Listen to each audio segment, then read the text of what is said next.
Welcome to the Wtf Show podcast from Bangkok, Thailand. Presented by Vimol Kogar. Tune in to get your dose of weekly verbal Red Bull.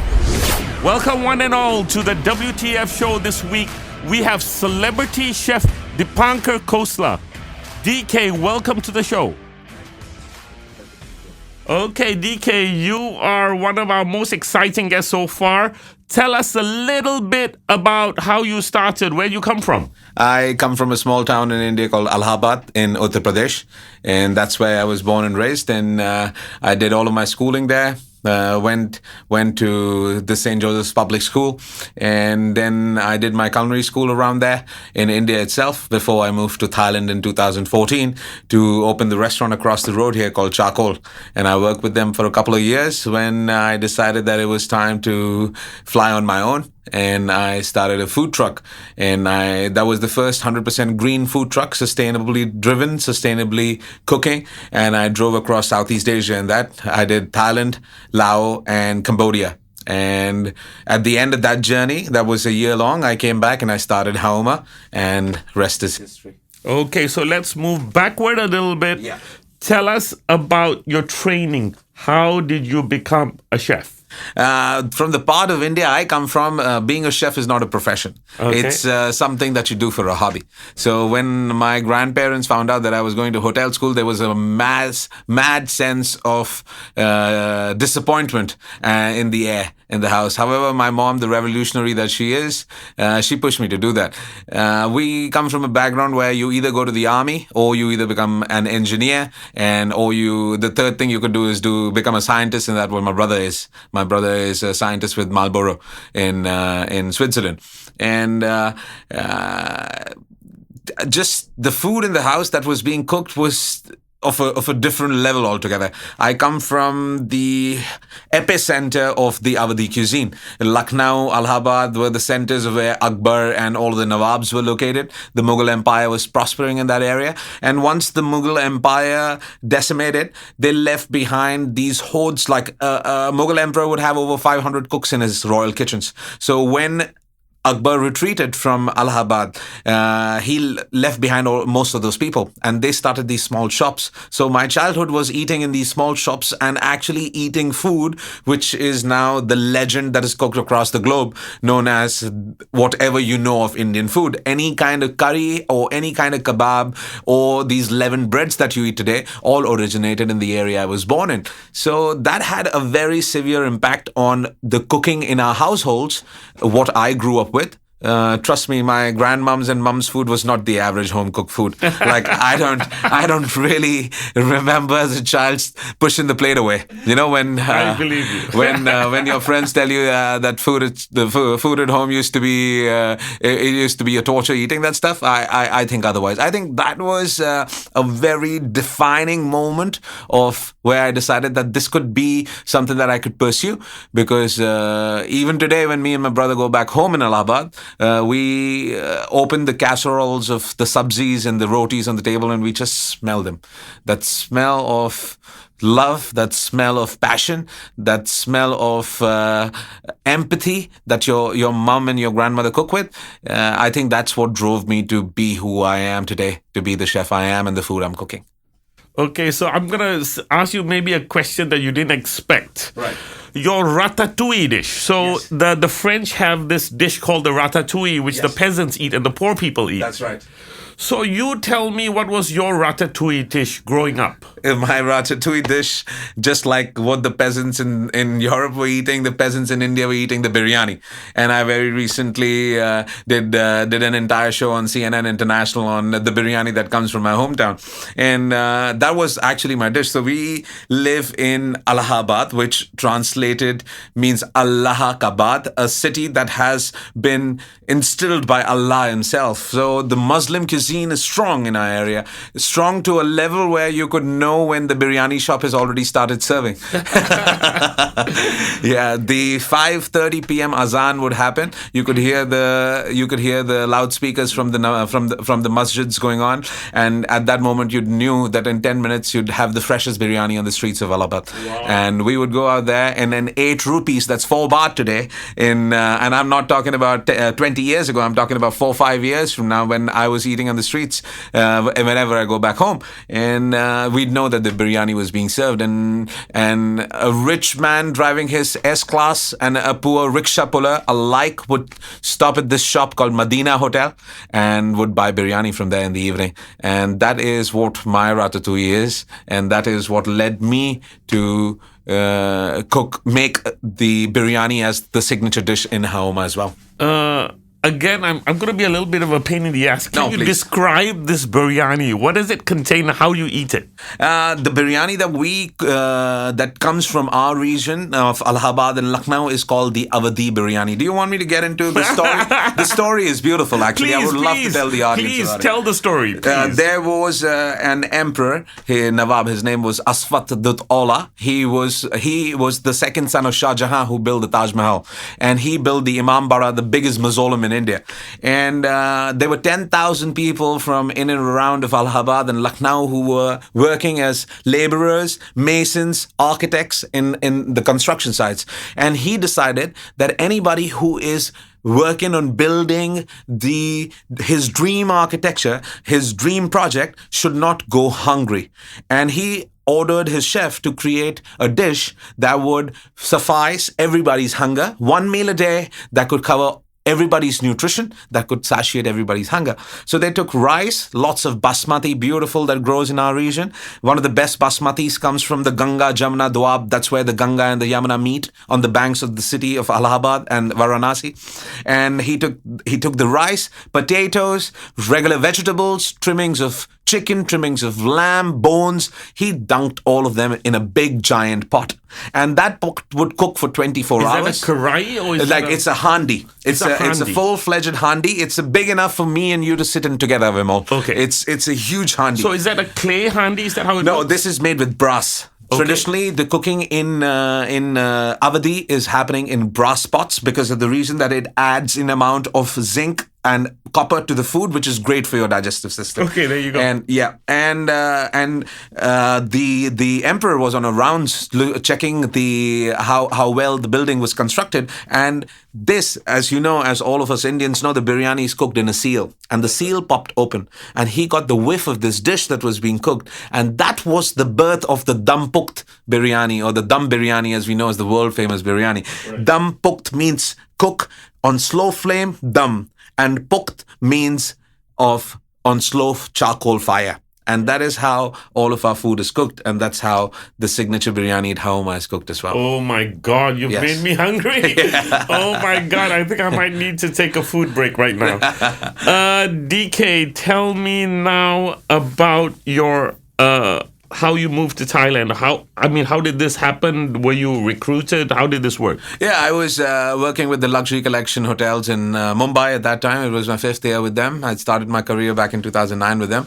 2014, I got a call from a senior chef who was also from my culinary school, then the corporate chef of the Intercontinental Hotel, saying that the Fraser Hotel in Bangkok was hiring and looking for a chef who could open them a fast-paced, heartbeat-running Indian concept. And I came down to Bangkok. I met the Sajde family and cooked food for them, and they enjoyed it. And thus, I gave them the idea and the concept design of the food behind charcoal. And I was the pre-opening executive chef. I opened the restaurant for them and worked with them for around 2 years before I wanted to drive a truck for a living. So at some point in your life, you are earning a good wage in a restaurant, have a stable life, and you suddenly decide that you want to leave this life of getting an executive pay of some sort. Yes. And you decide that instead of doing that, you want to buy a truck and drive it across Southeast Asia. Is that what exactly happened? That's exactly what happened. Okay, so what was the impetus? The impetus, Vimol, was I was all of 25 when I did that. Full of impulse, full of blood in my heart and energy in my veins. I was looking for challenges, and after 2 years of running a restaurant that does 200 covers a night, and you churn out the same thing in and out, working for an owner, it started getting to me. Money was not really what I was looking for. I was looking for ingredients, I was looking for experiences, and I was looking for an adventure. And even today, 6 years since I've quit my job and where I am today, there's two things that I do. I either cook or either I'm on the road. The last Saturday and Sunday, me and my wife, we drove 900 kilometers around Thailand on my Ducati, and that's what I do. The road brings energy to me. It brings me ideas. I'd like to believe that every single dish in the Haoma menu at the moment was conceptualized while I was riding my motorbike, and that was the trigger of where I did that, and also to get myself out of the comfort zone. Today, I like to believe I'm living a life where I comfortably drive a Mercedes. I have a Ducati. I have a house I live in, and I have a restaurant. I have a health food service. I have a farm. However, I'd still like to sleep one night in a week on the floor to get out of my comfort zone. Leaving my executive job was to get out of my comfort zone, because making $5,000 at 24 years old, you really don't know where your future is going from there. And the reason why I cut that umbilical cord of comfort and is the reason I guess I am where I am today at the age of 30. There you go. So Thailand has some, I would like to name, if I may, yes, some great executive chefs and celebrity chefs in Thailand. Garima Arora. Yes. Gagan Anand. Yes. And now you have come and there's a new one coming that's very famous. I think that restaurant is called Joe. Right. Right? Yes. And your cuisine is slightly different. You are sort of farm to table. Yes. So can you explain that, please? Absolutely. The idea of Indian cuisine for me is what I have seen as I grew up, and that was entirely only seasonal farm-to-table food. Vimol, growing up in Allahabad, the food that was put onto our breakfast, lunch and dinner table was only decided after what was on the cart of the vegetable vendor who pulled it outside your house. Right. So this sudden need of Indian cuisine to become so westernized with this Wagyu and Kobe beef and Scottish lamb and truffles and uni is something that I walk away from. I would like to believe that Indian cuisine has 3,500. Okay, the first cuisine ever written about in the Harappan civilization was of Indian cuisine. Our Vedas, the Upanishads, and the Rig Veda, the Samved, and the Atharvaved all have mentions of cuisine.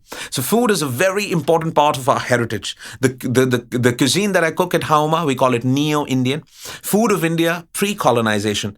How the food of India was what today makes us go out and say, oh, we are Indian chefs and celebrity chefs and cooking at this world scale in Bangkok, where 3 and 2 and 1 Michelin star chefs from across the globe are flocking at the moment.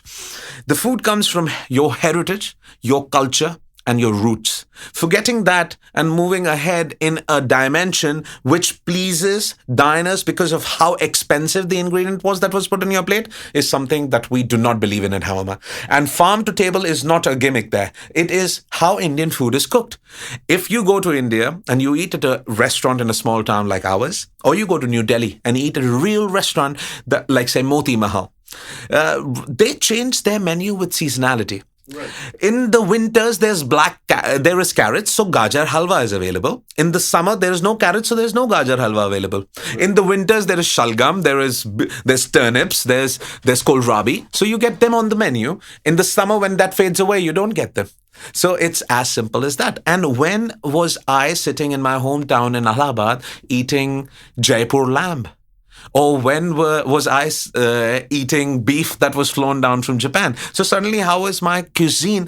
I would like to believe that I am trying to protect the heritage of my cuisine rather than plagiarizing it by bringing in excessive amounts of chemicals, which now gastronomy has shaped into, molecular, for example, and then ingredients that the nature does not allow us to use at that moment. What chefs are doing currently at large scale, and just to address the issue of farm to table, as you mentioned earlier, if you want to go have a carrot on the menu in the month of June when there are no carrots growing, they have to be flown in from Australia, from Netherlands, from these places, correct? So that adds to tremendous amounts of carbon footprint.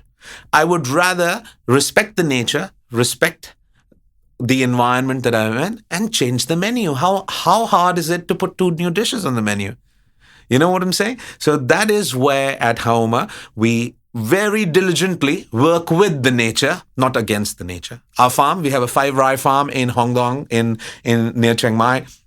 And the farmers that we work with, they tell us in advance. What I like to call it is a top-bottom approach instead of a bottom-top approach. I don't make the menus first. I have my cycle of vegetable growing first. I know, okay, I just changed the menu in December. On Christmas, I launched the new menu in Haoma. The next new menu is going to come around Songkran. I already know what seeds will be sowed by between this period. Now we are already sowing so that the maturity comes in around mid-April. And that is what the menu is going to be. Oh, excellent. Diligence for the respect of nature is how I like to call it.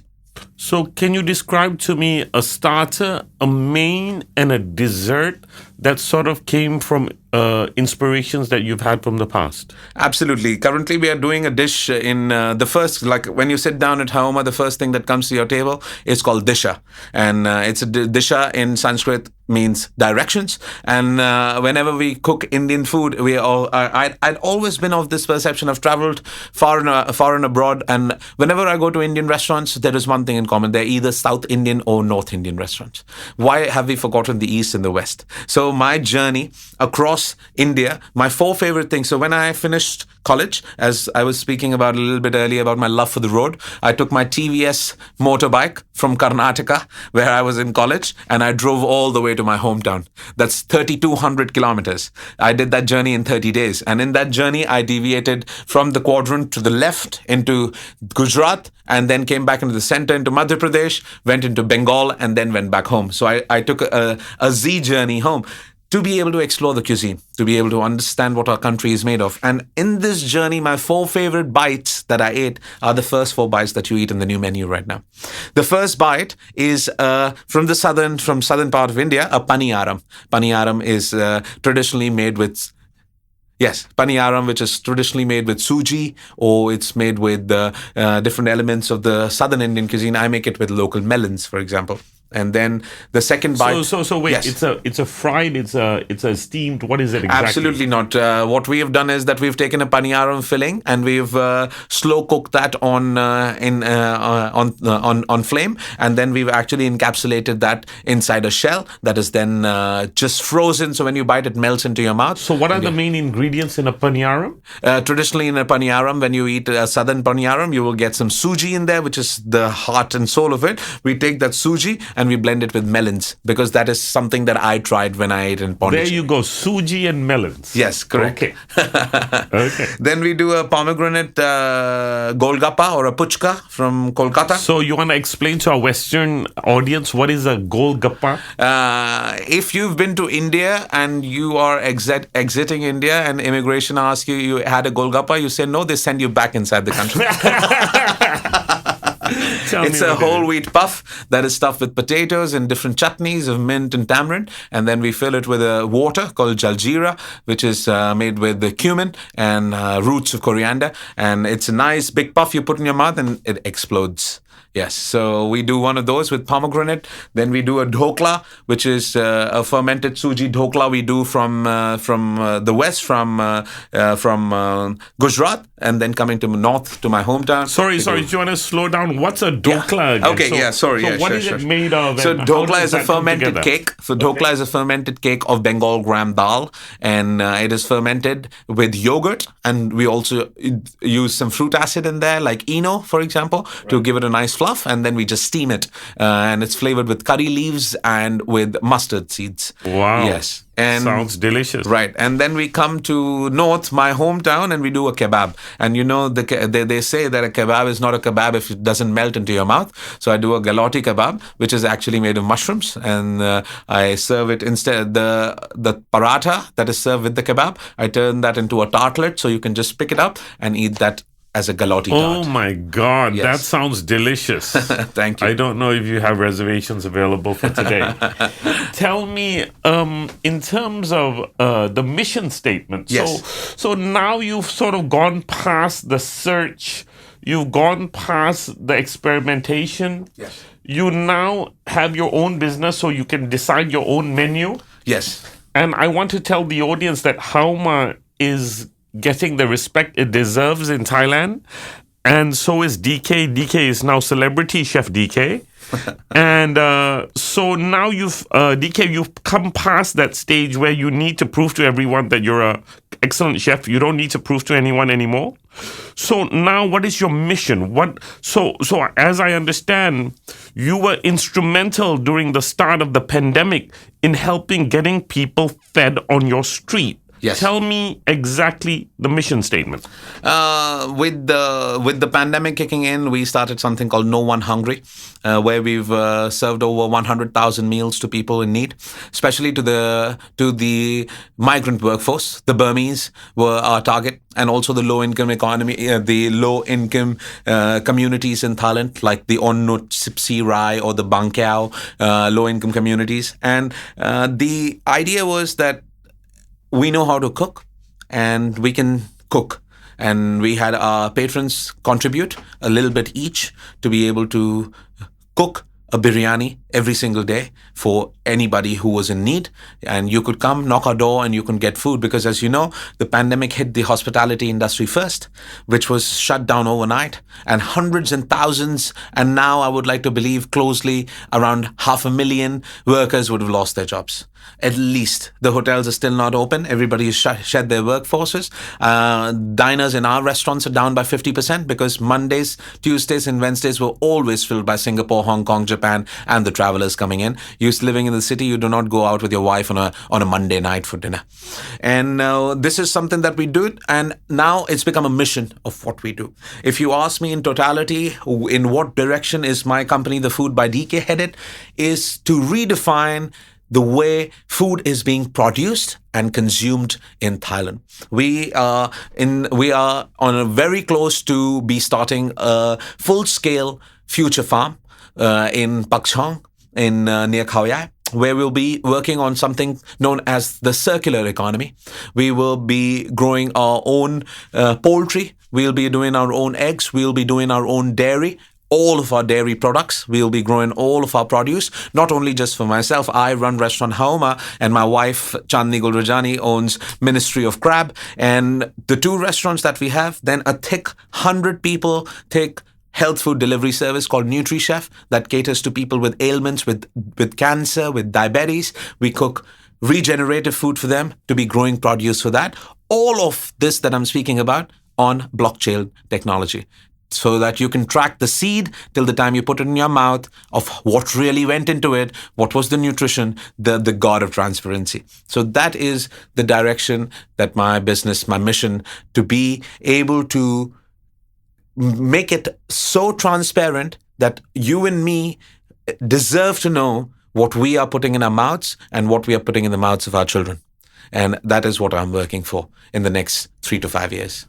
So, DK, we are a youth empowerment and peer-to-peer support show. Absolutely. And some of our audience out there might be looking to become chefs. Absolutely. Now, I don't know so much about this industry, but I know that when I pay a lot, Yes. like you said, it's Norwegian salmon, it's truffles. Yes. It's the way that the old cooks or chefs had thought about in terms of what it takes to charge a customer $15 as opposed to $100. Correct. Right? Whether you get caviar, Yes, or you get something that's exclusive. But that, I think that way of thinking is today changing. And a lot of us are going back to this ratatouille and a little bit of what we grew up with. And all, like my kids, when we go and eat, we want to have a meal. We want to be satiated. We want to dig in.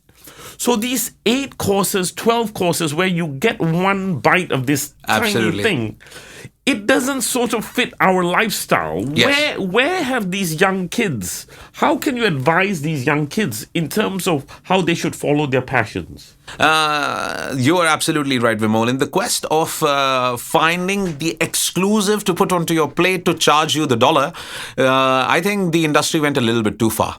And this especially happened with the advent of globalization in the early 2000s.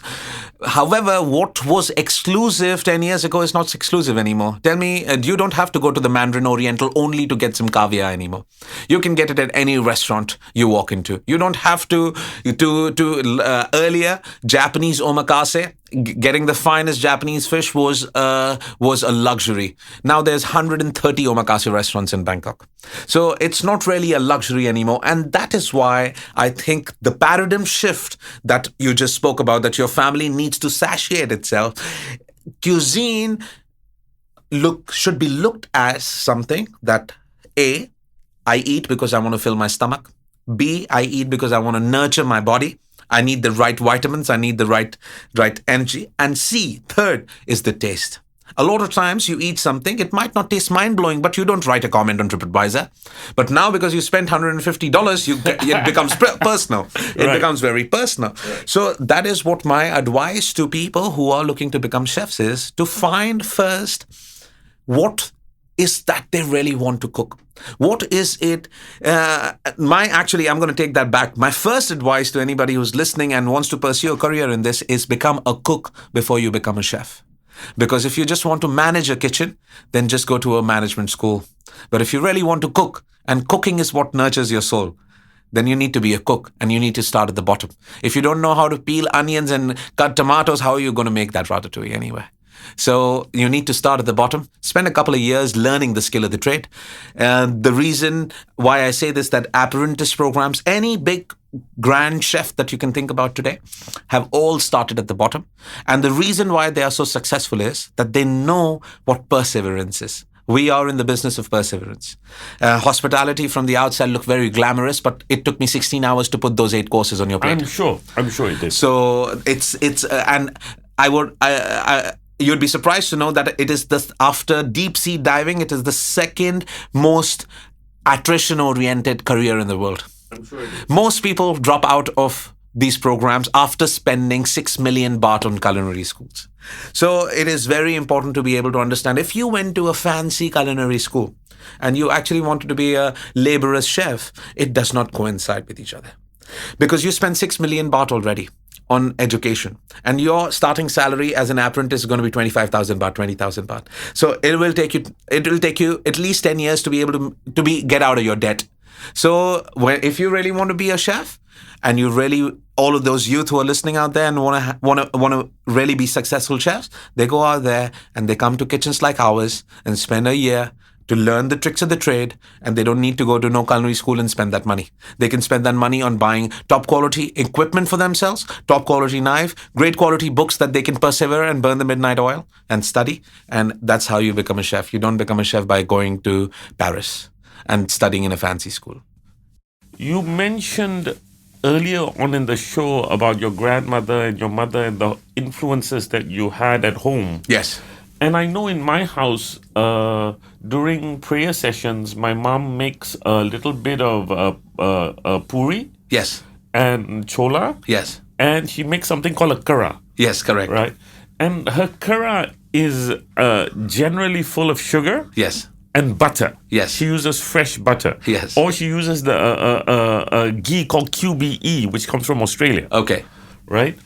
And the kids fight over it in the house, right? And so I one day asked my mother that it seems that she has a sort of a reputation. Right. That the day this kara is done, there are people grabbing it. Right. Neighbors come over, friends come over. Suddenly, all the neighbors become your friends and they want to come over. Right.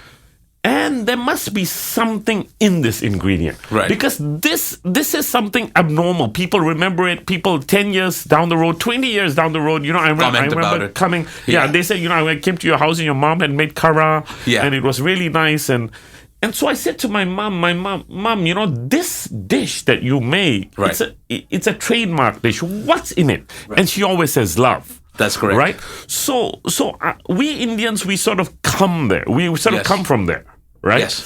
What is it that what your grandmother taught you and what your mother taught you in terms of putting love and a little bit of faith? Let's face it. There's some faith in this also. You know, you want to put in that love and you want to deliver to your customer or your guest. In many cases, your guest, maybe not your customer. You know, you want to deliver something that they go home inspired. That's right. How does this work? I think everything. I'm extremely spiritual, and I really believe that everything that I do is driven by who I am, the faith that I am in, the way I was brought up. And I'll start from a small example. 4 years ago, when I started Haoma, I was 26 years old. I put in every single piece of my earnings in there. Vimol, we are now where we are with no investors, no debt, no banks involved. We have done this by ourselves every single day. And when that's just me and my best friend Deepak Shetty, who's a Bangalorean working at a financial organization here, and I took a major chunk of my savings and I built that urban farm, Thailand's first urban farm in the midst of Sukhumvit. And people looked at me and they were like, what are you doing? Like, this is 40 more seats. Like, you could just pack the restaurant with good PR anyway. Why are you burning the seats for nature? Like, we don't do that anymore. And I shunned that. I kept working on it, but nothing would grow there because I am a chef. I'm not a botanist and I'm not a farmer. That's right. And I had no experience of how to grow produce. So I called up my mom really, and we were just 2 months from opening now. The garden, the urban farm had to be lush. The fish should have been prospering by now. So I called my mom, and this was, say, around midnight in Thailand. So around 10:30, she was already tucked in bed. And I told her that nothing grows here. She told me to go to that urban farm and get down on my knees and pray to God and tell him to let me grow. And so did I. And I did that. And today you come there, or anybody who comes there is always surprised. Like, I had Chef Thierry from Chef's Table, 2-star Michelin, dining at our restaurant last week. And he came in and he just held my hand and said, I want to see your green fingers. How do you keep this place so green? Because I've been a chef 30 years in 17 different countries in the world. I've never been able to run a farm like this or make it so green. And I just looked at him and I said, I can tell you how to do it the way my mom told. And I did tell him, and both of us had a laugh about it. But laughs apart, I personally believe that every single element of the dish, every single time that I create something, may it be a dish or planting a seed or not starting a farm or doing No One Hungry, I am filled with gratitude from my believing that I am very fortunate to be where I am today. Hundreds and thousands of people will go out tonight without sleep. They will go tonight they'll probably be walking to find migration across Europe somewhere. There would be hundreds and thousands of people in our own country in India who will not find a single meal tonight, who will sleep probably without electricity. 70% of the population in Uttar Pradesh still does not have electricity. So I believe that I'm extremely fortunate, and I might have done something great in my last life, that God chose me to live this great life this time and blessed me with the restaurant that I am today. And every single thing that I do, the food that and as you said in the beginning, that I've found a place for my restaurant at the moment. There's nobody but God to thank, and He empowered me with the hard work that I'm putting in, and He empowered me with the thoughts, the ideas, and what are we doing? We're doing a work of God. We're trying to nurture the environment again. This is what we're doing as His own people, and I believe that's the direction we go in at Haoma and all my businesses. Thank you so much, DK, for being on the WTF today. I think you've sort of summed up your career and your future really well. I think that we have a lot to learn from you, from somebody who has had a relatively simple childhood and come today to be a celebrity chef in Bangkok, Thailand. And I'm sure you will grow in leaps and bounds. Thank you, Emma. We request you to do 2 things. Yes, please. One is kindly suggest the guest for our next show. Yes. And number 2 is we will have the WTF Awards at the end of the year. Right. For Youth of the Year. Right. So we ask you to nominate and vote. Right. For somebody aged 20 to 30. Right. Who adds positively to our community. Beautiful. I will absolutely do that. Okay. So before we go, I'm going to again give you a white piece of paper. You say Yes. whatever you want. I want you to try and address the people out there who are a little bit younger Yes. and maybe a little lost in terms of where they are during this pandemic times. Yes. A lot of them, let's face it, are unemployed. Right. Okay. And number two is, before you go, I want to sort of, very rarely do I ask for something personal. Yes, absolutely. But I please. want to know what your favorite dish is. Right. And I want to know a little bit about the recipe and how it's cooked. Okay, sure, absolutely. First of all, I know these. A lot of people are taking it very personally. The pandemic. Some people are unfortunate to not be going to work at the moment, or have lost their livelihoods. And I would like to say that this is a great opportunity God has brought into our way to actually look inwards. Very rarely, while living our lives of working, waking up at 6:30 in the morning, showering, hustling to work, finishing work, getting back home, going for dinner, going to bed, we rarely ever look inside what's inside of us. And this is the opportunity where we are sitting and we could actually introspect to find what material are we really built of, what our real visions are, what our missions are, what is the direction that we are going, and pave the way. God has given us this time to strategize, to sharpen our tools perhaps, to be able to ready for better jobs in the future. And in case any of you out there are finding it really hard and you are unable to find yourself in a place of comfort, you always have us. You can reach out to me. You can reach out to Vimol. So somebody, for example, if I may, if somebody's looking for a job as a sous chef or something like that for just a year, short time, just a little bit of training. Absolutely. Can he reach out to you? Absolutely, Vimol. If somebody is looking for an apprenticeship, an internship, and I'm not talking about free labor, I will pay for your work. I will find work for you. You could come and cook for the homeless, perhaps. That's work. That's dignity. That's labor-intensive work. Cooking that food, giving out, and we have patrons providing us for that. We have a restaurant. We have a health food delivery service. We have another restaurant. If you're interested in working in seafood restaurant, Ministry of Crab, my wife's restaurant, we will find some work for you there. But if you do not let this time take you down, take this time down and prepare yourself for the future, because the future is nothing but bright. There's been a lot of adversities in generations that have lived before us, and there will be in generations after. And this one, we will embrace it with a smile, Vimol. Okay. And your favorite dish, sir? My favorite dish. Okay. So something that this is going to be a little bit tough, because you can look at me right now. I eat a lot, but I really love a nanza. Okay, so I am a pizza fan, crazy pizza fan, but I'm also a desi at heart. So I actually, I'm so desi that I replace my tomato sauce on a pizza with a makhni gravy. There you go. So that is, if you ask me my personal food that I could eat every single day, I would ask my chef, my cook in the restaurant to make me a naan, and then I would put some chicken tikka on top, drizzle some makhni curry, put some cheese in it, and bake it in the oven. Oh my God. Yeah.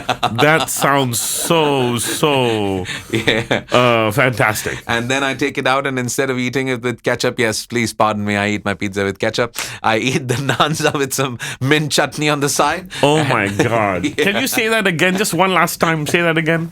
How do you make it? Take a naan bread. Put some makhni curry on top, along with some pieces of chicken tikka.